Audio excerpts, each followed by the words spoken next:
Bien le bonjour internet et bienvenue dans cette nouvelle vidéo où nous allons découvrir ensemble 15 inventions françaises entre le XVIIe et le XVIIIe siècle.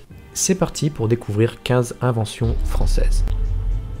La première, c'est la baïonnette. Alors si je vous dis baïonnette, est-ce que ça vous fait penser à une ville? Une ville où on fait du jambon? Tout à fait, c'est Bayonne. Une baïonnette est une arme blanche conçue pour s'adapter au canon d'un fusil ou d'une arme similaire et destinée au combat rapproché à la manière d'une lance. Son origine remonterait à un événement fortuit.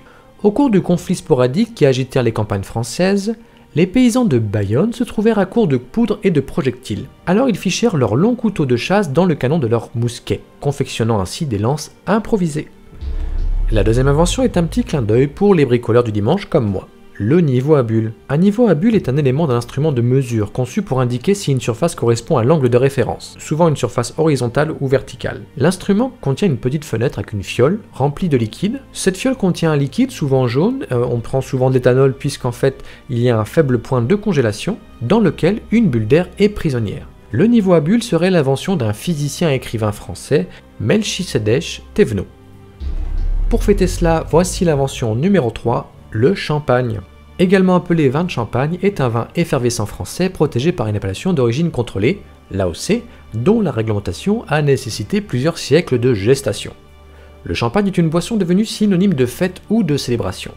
L'origine du mot champagne provient de l'ancien terme français campagne, datant du XIe siècle. Ce mot signifie grande étendue de terrain plat. Ce sont alors les nombreux champs ouverts sur des plateaux pâles qui ont inspiré le nom que porte la région même de Champagne. Les bulles de champagne sont des bulles de gaz carbonique. Ce gaz est directement produit lors de la fermentation alcoolique. Et cette étape se déroule dans les bouteilles fermées. Le CO2 est alors bloqué et s'accumule juste au-dessus du bouchon. Voilà pourquoi quand on ouvre la bouteille de champagne, le bouchon saute. Et en plus, si on l'agite, la pression de la bouteille augmente au fur et à mesure que le CO2 s'accumule. Prochaine invention pour le mélomane, le métronome. Un métronome est un instrument donnant un signal audible permettant d'indiquer un tempo, vitesse à laquelle doit être jouée une musique. Il est surtout utilisé dans l'étude d'une partition, la mise en place d'une interprétation ou la recherche d'un minutage d'une œuvre musicale. Partant du principe qu'un fil lesté se balance par mouvement approximativement, puis remarquant que les oscillations dépendent de la longueur du fil. C'est-à-dire si le fil est plus court, le balancement est plus rapide, à l'inverse, si le fil est plus long, le balancement est plus lent. Et bien en 1696, Étienne Loulier met au point le premier métronome gradué, d'une hauteur de 2 mètres. Et c'est grâce à cet inventeur, Étienne Loulier, que l'on peut mesurer le tempo. Et ça fait bim bam boum. J'arrête là. La prochaine invention ne vient pas de Cherbourg, comme on pourrait le penser, le parapluie. Jean Marius invente le parapluie pliant. Couvert de taffetas imperméabilisé, il est articulé et se plie. Mais revenons un petit peu avant cette invention. Jusqu'au début du XVIIIe siècle, la pluie obligeait les messieurs à se promener couverts d'un chapeau en cuir à large bord et d'une cape qui protégeait leurs vêtements, mais qui ne les empêchait pas bien sûr d'être trempés. Comme vous voyez sur la photo de gauche, son parapluie était formé d'un tissu de taffetas vert engommé pour le rendre imperméable et disposé sur une structure métallique ressemblant à celle des parapluies actuels. Mais Marius aussi était un petit génie de la communication à cette époque.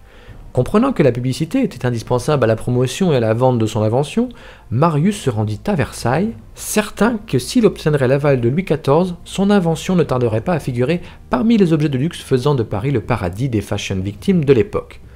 Et il n'avait pas tort. Prochaine invention, le bateau à vapeur. Le premier bateau à vapeur français, qui s'appelait le palmipède, a été inventé par Claude-François Geoffroy d'Aban, qui navigua sur le Doubs. En fait, M. Geoffroy d'Aban s'était penché sur une découverte essentielle à son époque, la machine à vapeur. Découlant de cela, il eut l'idée de mettre cette machine sur un bateau. Prochaine invention, pour l'intimité des femmes, à cette époque, c'était le bidet. Un bidet est un meuble d'eau destiné au lavage, dit intime, des parties génitales de l'anus et des pieds. Bidet découle étymologiquement de l'ancien français dans lequel il désignait un petit cheval de poste, trapu et ramassé. Le verbe bidet signifiait trotter. L'idée repose sur une analogie. On monte un bidet, appareil sanitaire dont la cuvette sert aux ablutions intimes, de la même façon qu'on monte un poney. Et maintenant, nous passons à l'invention numéro 8, l'ascenseur. Monsieur de Velaillé imagine au château de Versailles et au palais Manzarin à Paris des chaises volantes, à la demande notamment de la favorite duchesse de Châteauroux, dont les appartements à Versailles sont situés à l'étage. On a appelé cela la chaise volante. Cet ancien ascenseur était utilisé par exemple par Madame de Pompadour pour monter et descendre, avec discrétion bien sûr, vers les appartements privés du roi. Il était manœuvré par l'occupant à l'intérieur en utilisant le câble qui traversait la cabine. Un système ingénieux de poulies de contrepoids assurait la plus grande manœuvrabilité. Pour la prochaine invention, est-ce que vous saviez, la numéro 9, que c'est un Français qui a fabriqué la première automobile? Le terme automobile est un adjectif issu du préfixe grec auto, soi-même, et du suffixe latin mobilis, mobile. Donc on mélange le grec et le latin, ça fait être mobile soi-même. Il a été créé initialement pour désigner les voitures automobiles lors de l'invention des premières voitures sans chevaux. C'est Nicolas-Joseph Cugnot, ingénieur militaire français, qui inventa la première automobile nommée le fardier de Cugnot. Les dimensions du véhicule étaient très importantes. 7,25 mètres de long, 2,19 mètres de large, les roues arrière qui faisaient 1,23 mètres de diamètre, mais tenez-vous bien, elles ne pesaient pas moins de 2,8 tonnes à vide et environ 8 tonnes en charge. Le véhicule se compose très sommairement d'un moteur et d'un châssis. Le moteur était une grande marmite d'eau où l'on faisait chauffer de l'eau à ébullition, qui, comme une cocotte minute à haute pression, dégageait de l'énergie et qui faisait bouger des pistons pour faire bouger les roues. Bien sûr, pour cette automobile à 3 roues, il y avait quelques petits inconvénients. D'abord, la mise en œuvre était très longue. L'eau devait atteindre la température voulue. Cela prenait beaucoup de temps. Ensuite, le combustible se consommait très rapidement. Pour enfin vous dire que les pauses pour recharger le moteur étaient très fréquents. Il fallait s'arrêter toutes les 12 minutes environ pour recharger la cuve. Autre petit inconvénient, les freins. Les freins pouvaient marcher à peu près bien, sauf en descente. Et durant ses premiers essais, le véhicule ira droit dans un mur pour le défoncer. Et enfin, la vitesse maximale, bien que constituant un succès technologique remarquable à cette époque, reste néanmoins très faible, entre 3,5 et 4 km/h, ce qui permet tout juste de suivre une armée à pied. L'invention suivante est très pratique, puisque c'est le dentier en porcelaine. Alors, remettez-nous dans le contexte. Avant, durant la Renaissance, on fabrique des premiers dentiers complets avec des dents humaines recueillies sur les cadavres gisant dans les champs de bataille. Imaginez, la fermentation bactérienne se développe dans la bouche des patients qui engendrait une haleine quelque peu discutable.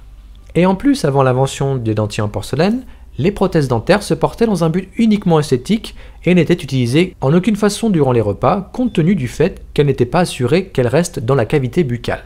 Et puis Alexis du Château, apothicaire à Saint-Germain-en-Laye, eut l'idée de réaliser des dentiers en porcelaine dure. L'histoire des prothèses en céramique était lancée. En plus, il découvre que ce matériau, à l'inverse de l'ivoire qui finit par brunir, reste plus blanc plus longtemps. Et grâce à lui, maintenant le dentier peut être utilisé de façon esthétique et permettant la mastication alimentaire. Prochaine invention de Dominique Jean Larrey, qui lui, je pense, pourrait faire l'objet d'une vidéo à lui seul, l'ambulance. Fils d'un cordonnier des Pyrénées, Dominique Jean Larrey est l'une des plus belles figures de l'épopée napoléonienne. Il apprend la chirurgie sous l'égide de son oncle, chirurgien militaire à l'hôpital de la Grave à Toulouse. Il débute comme chirurgien de la marine en 1787 avant d'être affecté à l'armée du Rhin au début de la Révolution. C'est là qu'il met au point des ambulances volantes avec lesquelles il va chercher les blessés sous le feu de l'ennemi. Puis il accompagne Bonaparte en Égypte, mais ça, c'est une autre histoire. La 12e invention est une fierté française à son époque, malheureusement, la guillotine. Dans l'Ancien Régime, les exécutions publiques, conçues comme un spectacle, un moment d'expiation collective, étaient l'occasion d'affreuses tortures.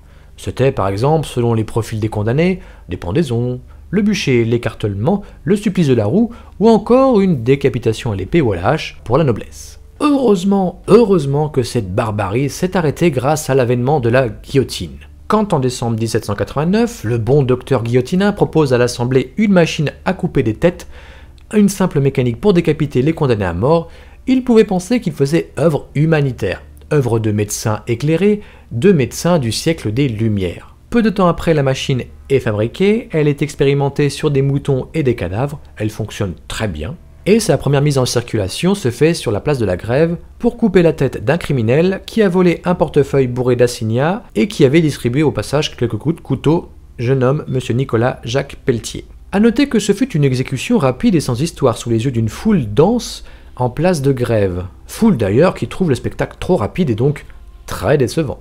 185 ans plus tard, le 10 septembre 1977, le Tunisien Hamida Djandoubi, de 28 ans, est exécuté par guillotine à la prison des Baumettes à Marseille. Condamné pour viol et assassinat, il est le dernier condamné à mort en France et le dernier condamné à la guillotine. Revenons sur un sujet plus positif, où vraiment cette personne a été d'une charité exemplaire. J'ai nommé Nicolas Appert qui a inventé la conserve. La mise en conserve, appelée apertisation, tiens c'est bizarre comme le nom de Nicolas Appert, est une méthode de préservation des aliments qui consiste à les mettre dans un récipient rendu étanche à l'air, puis chauffé pour détruire les micro-organismes pathogènes. En raison des risques d'intoxication alimentaire, une des meilleures façons de mettre en conserve la plupart des aliments reste de les soumettre à une température élevée, généralement de 110 à 120 degrés, pendant le temps nécessaire à la destruction ou à l'inactivation des micro-organismes. Donc c'est en 1795 que fut inventée la conserve par Nicolas Appert. Celui-ci utilisait des récipients en verre, type bouteille de champagne à goulot élargi, comme vous voyez sur la photo du milieu. Pourtant, à son époque, le procédé connut un succès très modéré et fut mis en pratique progressivement dans d'autres pays européens. Puis en Amérique, après la publication, en 1810 par Nicolas Appert, de sa découverte pour lequel il n'avait pas souhaité déposer de brevet car il préférait soulager les populations. Voilà un beau geste. Prochaine invention et avant-dernière, le crayon. Le crayon moderne a été mis au point par le chimiste français Nicolas-Jacques Conté. Il mélangea du graphite moulu très fin avec de la poudre d'argile en fine pâte qu'il compressa en mine et après séchage le mit au four. En variant le temps de cuisson, la température et la proportion argile-graphite, il obtint des mines de diverses duretés. Conté définit une échelle de dureté en chiffres de 1 le plus doux à 5 le plus dur. Et enfin, 15e invention, le système international d'unité. Le système d'international unité, abrégé en SI, inspiré du système métrique, est le système d'unité le plus largement employé au monde. Mais il n'est pas officiellement utilisé aux États-Unis, au Liberia et en Birmanie. Après la Révolution française, en 1790, l'Assemblée nationale constituante se prononce, sur proposition de Talleyrand, pour la création d'un système de mesure stable, uniforme et simple. Il s'est d'abord penché sur le système de mesure. La mesure du méridien de la Terre est choisie en 1793 pour cette mesure. Cette longueur sera précisée comme étant la mesure de la longueur égale à la 10 millionième partie de l'arc de méridien compris entre le pôle boréal et l'équateur.